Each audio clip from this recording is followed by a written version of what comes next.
Here's a perspective you might not have considered.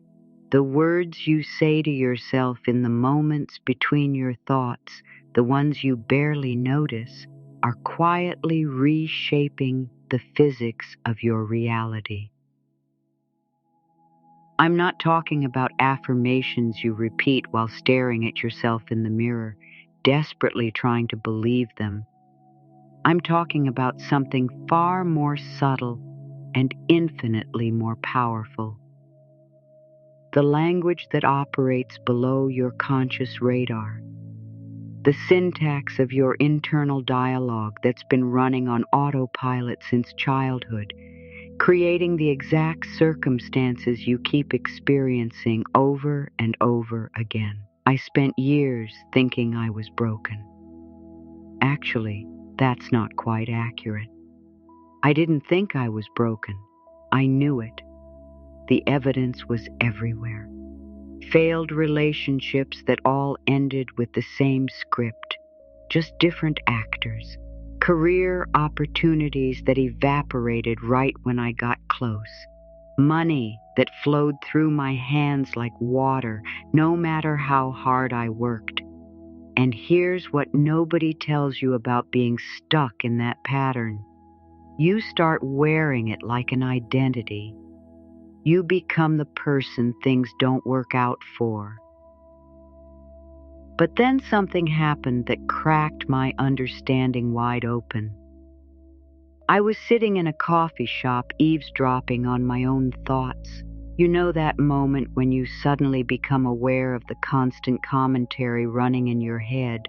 And I noticed something disturbing. Every single sentence I was thinking to myself was structured as a defensive argument against a reality I didn't want.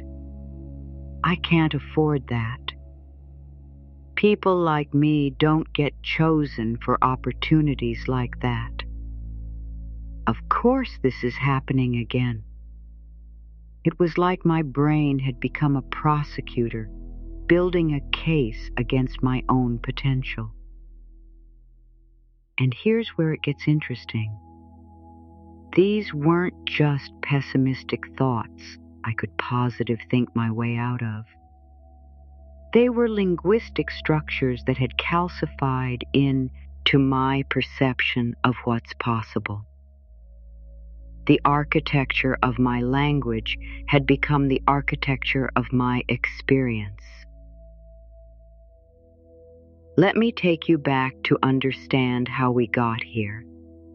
Language, as humans developed it, wasn't just a tool for communication.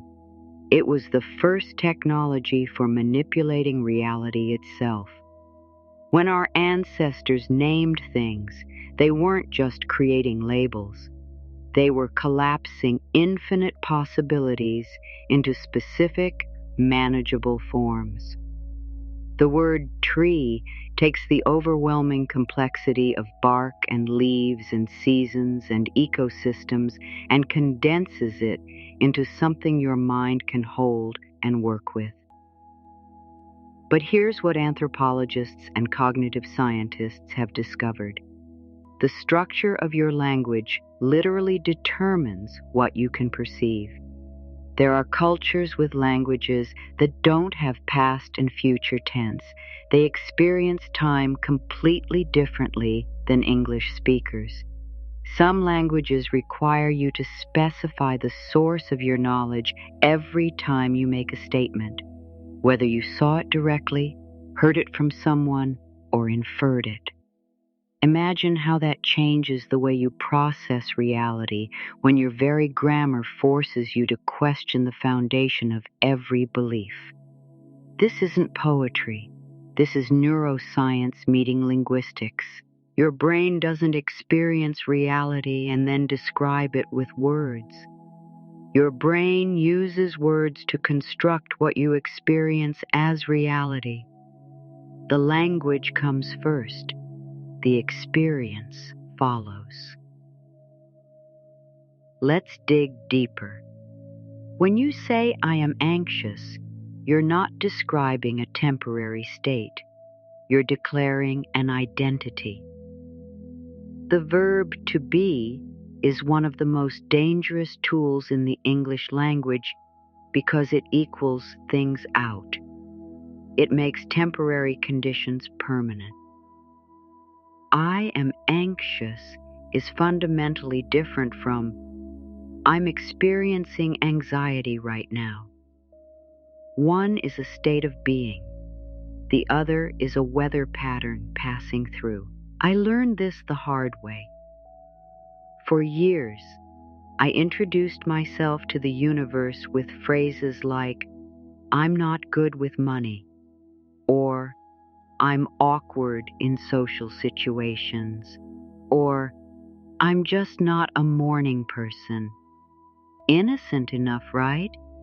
Except I was using the most powerful creative force available to consciousness, declarative language, to cement limitations into my identity. Your subconscious mind is brutally literal. It doesn't understand metaphor or exaggeration. When you say, I'm drowning in work, some part of you initiates a drowning response. Stress hormones, shallow breathing, panic. Your body starts acting out the metaphor you just spoke into existence.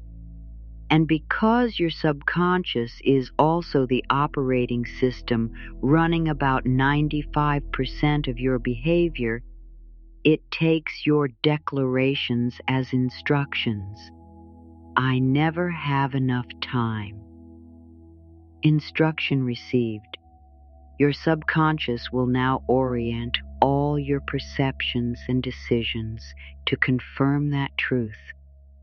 You'll notice every clock, feel every deadline, experience time as an enemy, not because time actually changed, but because you told your operating system what to look for. The ancient traditions knew this. They just used different vocabulary. The Egyptians believed words had Heka, a magical force that brought things into being. The Hebrew tradition teaches that God spoke the world into existence, and humans, made in that image, carry the same creative power in speech. Vedic philosophy describes Vak, sacred speech that structures consciousness itself. These weren't primitive superstitions. They were sophisticated understandings of how language operates at the quantum level of human experience. Let's take this a step further. Quantum physics, stay with me here, has demonstrated through experiments like the double slit that observation collapses probability waves into specific outcomes. The act of measuring something determines what it becomes. Well, language is observation.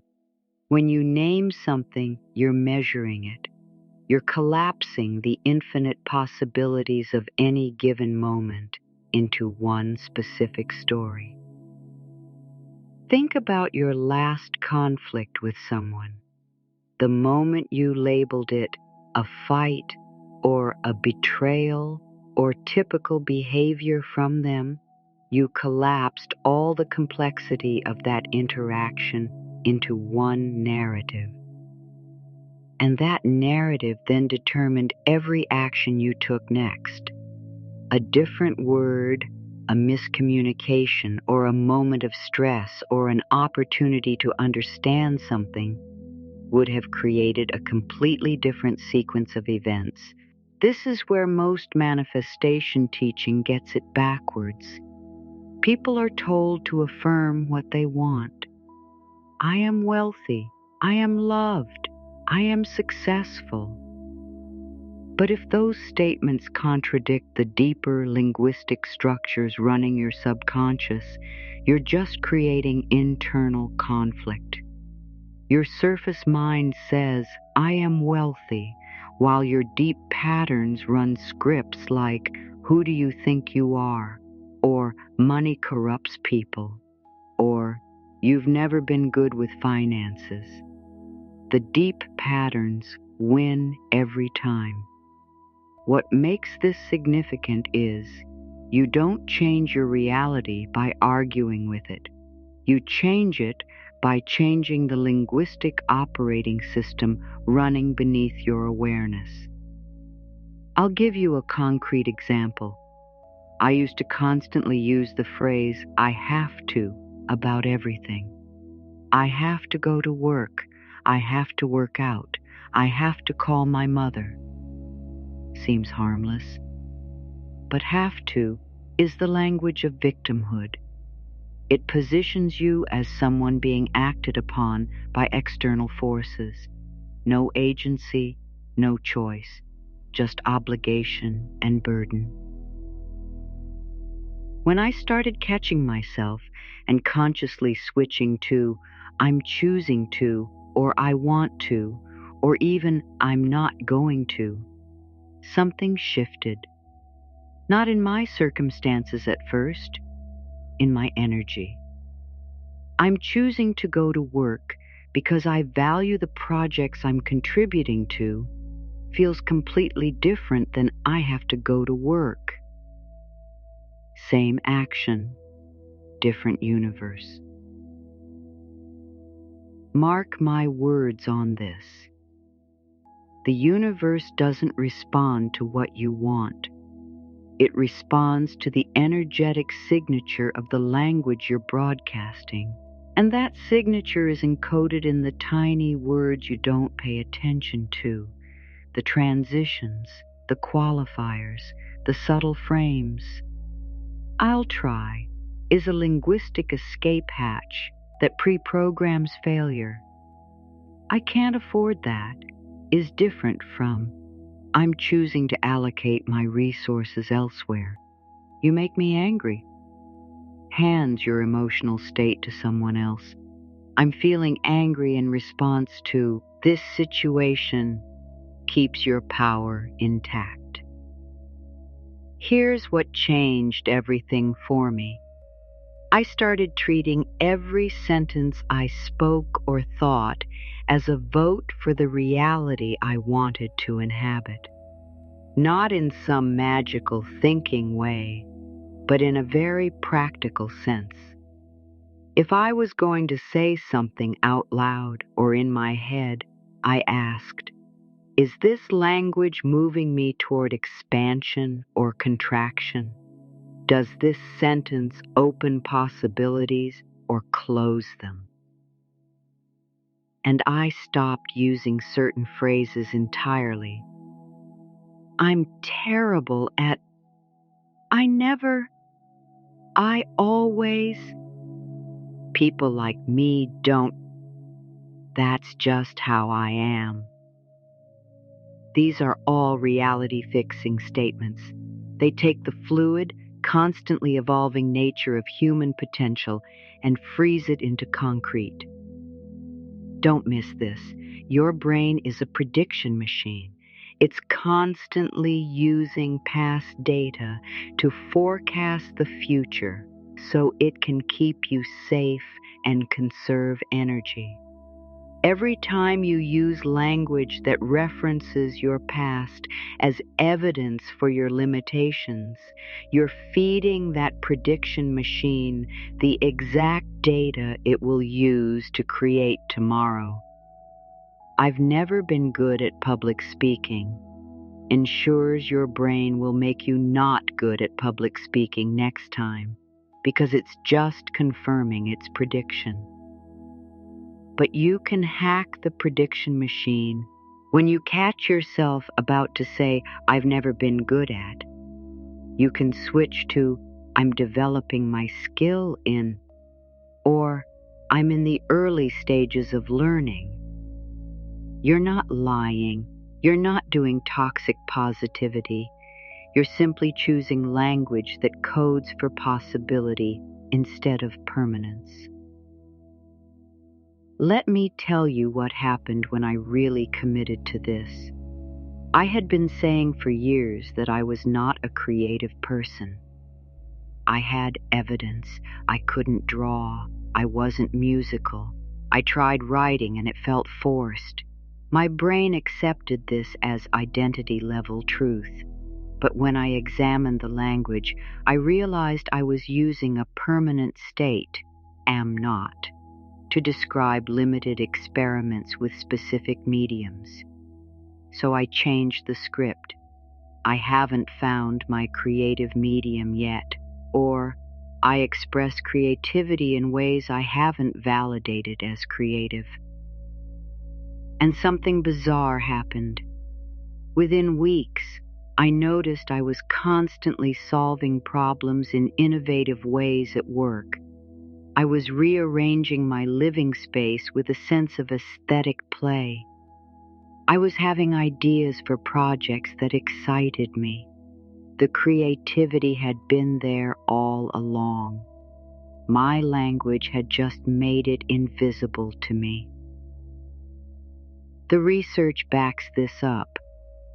Psychologist Carol Dweck's work on fixed versus growth mindset is essentially a study in linguistic framing. I'm not smart versus I haven't learned this yet. Same circumstance, completely different trajectory. One frame closes the door, the other keeps it open. Let's dig deeper. There's a specific linguistic pattern that creates almost magical shifts. It's the language of curiosity rather than conclusion. Instead of, this won't work, try, I'm curious what would happen if. Instead of, I know exactly what they're thinking, try, I wonder what's going on for them. Curiosity language keeps reality fluid. It invites new information. It positions you as an explorer rather than a judge. I watched this track. His former relationship I had written off as damaged beyond repair. Instead of running my usual internal script, she always does this, she'll never change, this is hopeless, I started asking myself curious questions.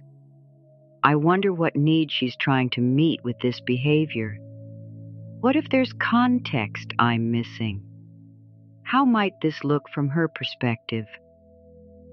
The relationship didn't magically heal overnight, but my experience of it shifted immediately.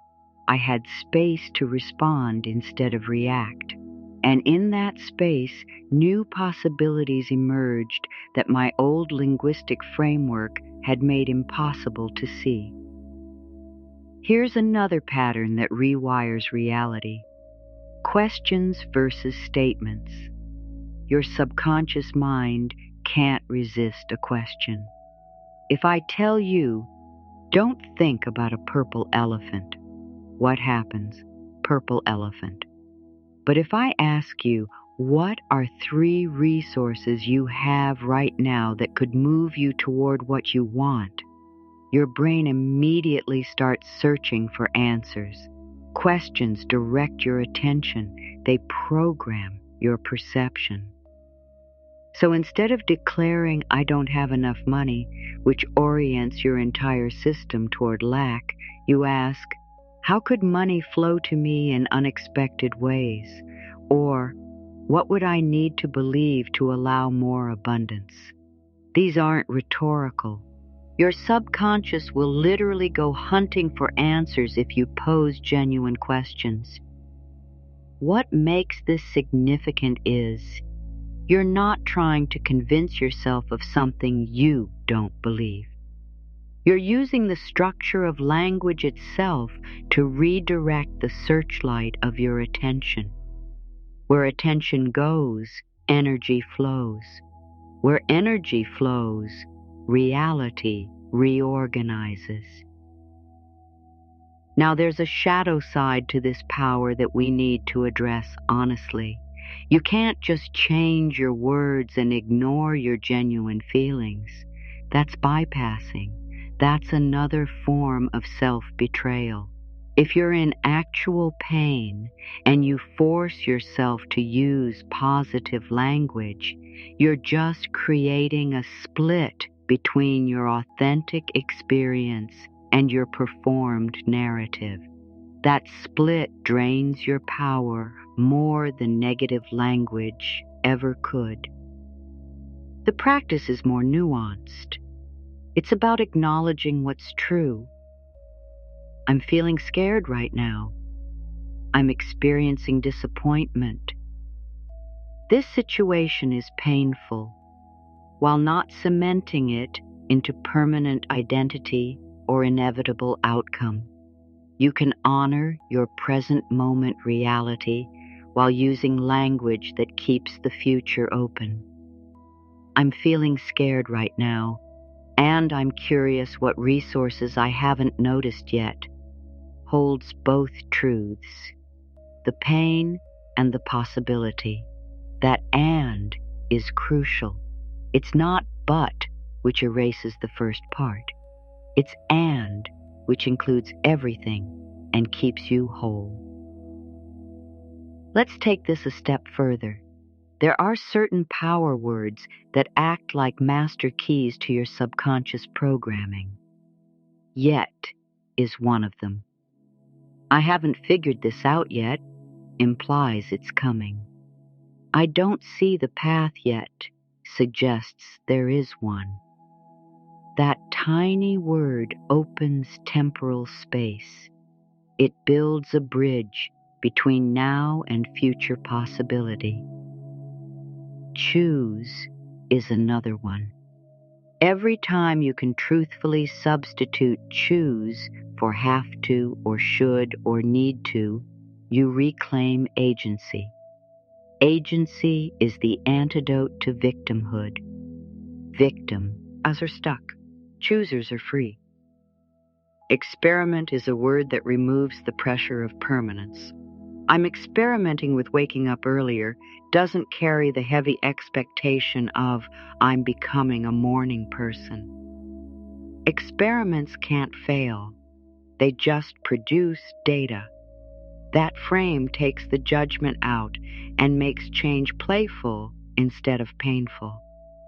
I started calling my life my experiment in becoming instead of my journey or my struggle or my story.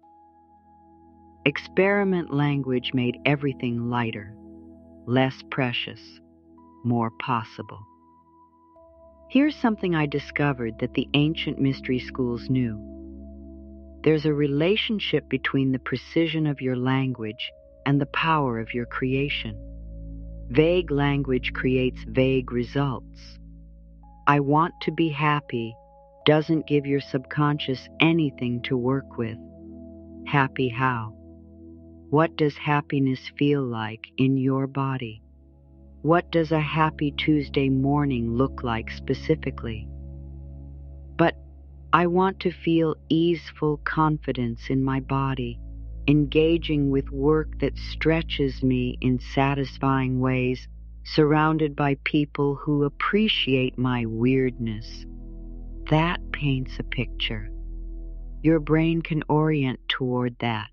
Your reticular activating system, the part of your brain that filters reality for relevance, can start highlighting opportunities that match that specific vision. Precision isn't about controlling every detail. It's about giving your creative subconscious clear ingredients to work with. Think of it like the difference between telling a chef, "Make me something good," versus "I love the combination of sweet and savory. I'm drawn to Mediterranean flavors, and I want to feel nourished and satisfied, but not heavy." The chef's creativity is still fully engaged, but now it has direction. Mark my words on this. The specificity of your language determines the resolution of your manifestation. Fuzzy words create fuzzy outcomes. Clear language creates clear results. Now let's talk about the words you use to describe other people, because this is where it gets really interesting. every label you assign to another person is actually an instruction to your own nervous system about how to interact with them. When you decide someone is difficult, your body prepares for difficulty. Cortisol, defensive posture, confirmation bias activated. You will find the difficulty you're looking for because you've programmed yourself to see it. But what if you experimented with, this person has needs I don't understand yet, or this person's behavior is communication I haven't decoded? Completely different preparation. Curiosity instead of defense. Openness instead of armor. I had a boss I labeled impossible to please. And she was, until I changed the label to someone with extremely high standards who wants excellence. Same person, same behavior. But my new language shifted how I showed up. Instead of resigned defeat, I brought collaborative problem solving, and weirdly she started responding differently, not because she changed, because the energy I brought to the interaction changed based on the words I used to define the situation. This isn't about being naive or ignoring genuine toxicity. Some situations and people are genuinely harmful and need boundaries. But before you cement someone into a permanent negative label, get curious about what other language might be available. You'd be surprised how often the relationship shifts when your linguistic frame does. Don't miss this. Other people are responding to the energetic broadcast of your language about them, even when you never speak it aloud. Your subconscious communicates through micro-expressions, tone, body language. When you internally label someone as threatening, they feel it and often respond accordingly. When you shift the internal label, the external dynamic has space to evolve. Here's what this looked like in practice for me. I had to completely rebuild my vocabulary around money. I grew up hearing money doesn't grow on trees. We can't afford that. Rich people are greedy. Money is the root of all evil. That linguistic operating system created a very specific financial reality. I could work incredibly hard and money would evaporate through unexpected expenses, bad decisions, or just energetic repulsion. When I started examining my money language, I found patterns everywhere. I can't afford. That's too expensive. I'm broke. Each phrase was a vote for scarcity. Each sentence instructed my subconscious to prove money's unavailability. I didn't start lying to myself. I didn't pretend I had money I didn't have. But I shifted the frame. I'm choosing not to allocate resources to that right now, instead of, I can't afford it. I'm in an abundant universe and I trust my needs are met, instead of, I'm broke. Money flows to me easily and frequently as a daily linguistic practice, not as a desperate plea, but as a description of the reality I was choosing to inhabit. The external circumstances took time to shift, but the internal experience changed immediately. I stopped feeling panicked and started feeling curious, and from that curiosity, I made different decisions. I noticed opportunities I'd been blind to. I had conversations I'd been avoiding. Money started moving differently because I was being different with it, guided by different language. What makes this significant is you can track your entire reality back to linguistic patterns you probably established before you could consciously examine them. the words your parents used, the phrases your teachers repeated, the cultural narratives you absorbed. All of it became your internal vocabulary, and that vocabulary became your life. But here's the beautiful, terrifying truth. You can change the vocabulary. It takes awareness and practice and patience. You'll slip back into old patterns constantly at first, but every time you catch yourself and choose a different word, you're casting a different vote. You're telling the universe, and more importantly, telling your own subconscious what reality you're committed to experiencing. Let's dig deeper into the practice, because knowing this conceptually and living it are different things. Start with observation. For 1 week, just notice your language without trying to change it. Particularly pay attention to the words you use right after something goes wrong. Do you catastrophize? Do you personalize? Do you generalize? This always happens to me is very different from this is frustrating right now. The way you introduce yourself, either out loud or in your own head. Are you leading with limitations, with achievements, with fixed identities? I'm just is a phrase worth examining closely. How you describe your past. Is it a story of victimhood or learning, of mistakes or experiments? Your past is actually quite plastic. The facts don't change, but the meaning you assign.